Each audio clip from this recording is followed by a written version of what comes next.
வணக்கம் நண்பர்களே. நாம் எல்லோரும் விஷ்ணு பகவானை கருணையின் உருவம் என்று அறிவோம்.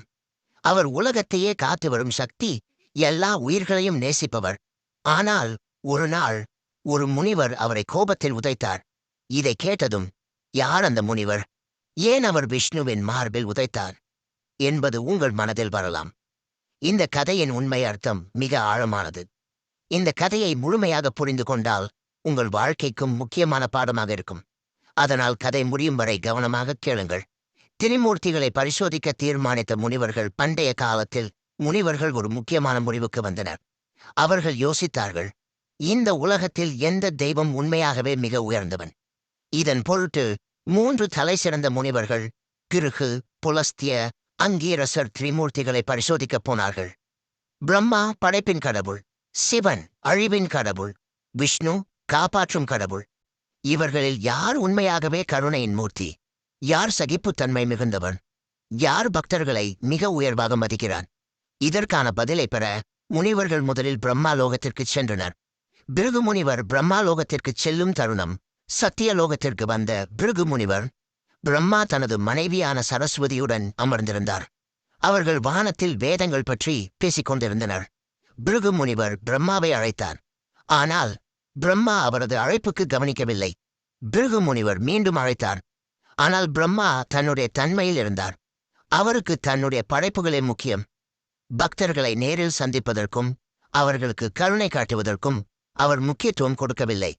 இதனால் பிருகு முனிவர் மனதில் ஏமாற்றத்துடன் அங்கிருந்து விலகினான். இவர் உண்மையான பரம காருணிகன் இல்லை என்று அவர் நினைத்தார். கைலாசம், சிவனின் மன்னிப்பு இல்லாத கோபம். பிறகு பிருகு முனிவர் சிவலோகத்திற்கு வந்தார். அங்கு சிவபெருமான் தியானத்தில் இருந்தார். அவர் கண்களை மூடிக்கொண்டு யோகத்தில் ஆழ்ந்திருந்தார். பிருகு முனிவர் அவரை அழைத்தார். ஆனால் சிவபெருமான் திறந்தவனைப் போல் இல்லை. மீண்டும் அழைத்தார். சிவபெருமான் திறந்தார். ஆனால் அவரது கண்களில் கோபம். யார் என் தியானத்தை கலைக்கிறான் என்று கோபத்தில் திரிசூலத்தை எடுக்க முயன்றான். இதைக் கண்ட பிருகு முனிவர், இவருக்கும் பொறுமையில்லை என்று நினைத்து அங்கிருந்து ஓடினான். பிருகு முனிவர் பரமபதத்திற்கு செல்லும் தருணம் இப்போது விஷ்ணு லோகத்திற்கு வந்தார். அங்கு விஷ்ணு பகவான் லக்ஷ்மி தேவி அருகில் இருந்தார்.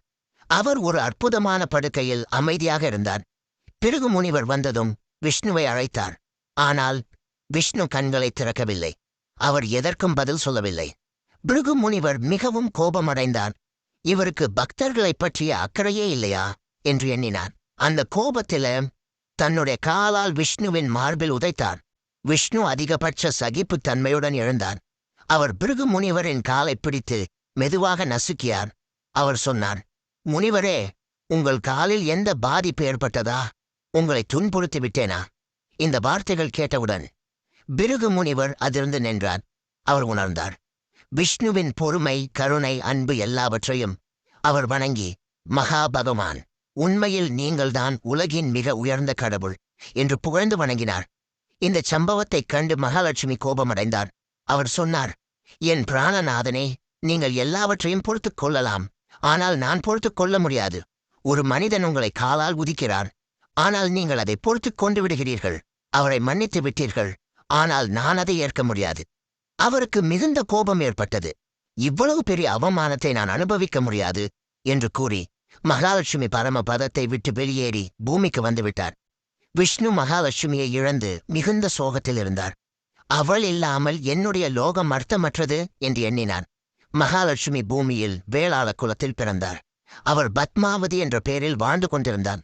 ஆனால் விஷ்ணுவை பற்றிய நினைவுகளால் மனதில் ஒரு குழப்பம் இருந்தது. விஷ்ணு திருப்பதி மலையில் தவம் இருந்து அவரை திருப்பிக் கொண்டு வர முயன்றார். இங்குதான் திருப்பதி வெங்கடாசலபதி பத்மாவதி தேவி இணைவு நிகழ்ந்தது. இதன் காரணமாக திருப்பதி கோயிலில் பக்தர்கள் காணிக்கைகளை அர்ப்பணிக்கின்றனர். ஏனென்றால் மகாலட்சுமியின் திருப்தி இல்லாமல் செழிப்பு கிடைக்காது. இந்த கதையின் உண்மை பாடம் கருணை என்பது உயர்ந்த சக்தி. கோபம் நம்மை நெருங்கி வரும்போது பொறுமைதான் மிகப்பெரிய வலிமை. நம் மீது வறுமை, துன்பம், சோதனை வந்தாலும் கடவுள் எப்போதும் எங்களை காத்திருப்பார். இந்த கதை நம் வாழ்க்கைக்கு மிகப்பெரிய பாடமாக இருக்கிறது. கோபம் கொண்டு எதிர்ப்பதை விட கருணை கொண்டிருப்பதே உண்மையான தெய்வீகத்தன்மை.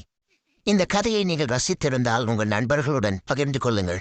உங்கள் கருத்துக்களை மறக்காமல் சொல்லுங்கள். அடுத்த முறை இன்னொரு அபூர்வமான கதையுடன் சந்திப்போம். நன்றி. ஸ்ரீஹரியே சரணம்.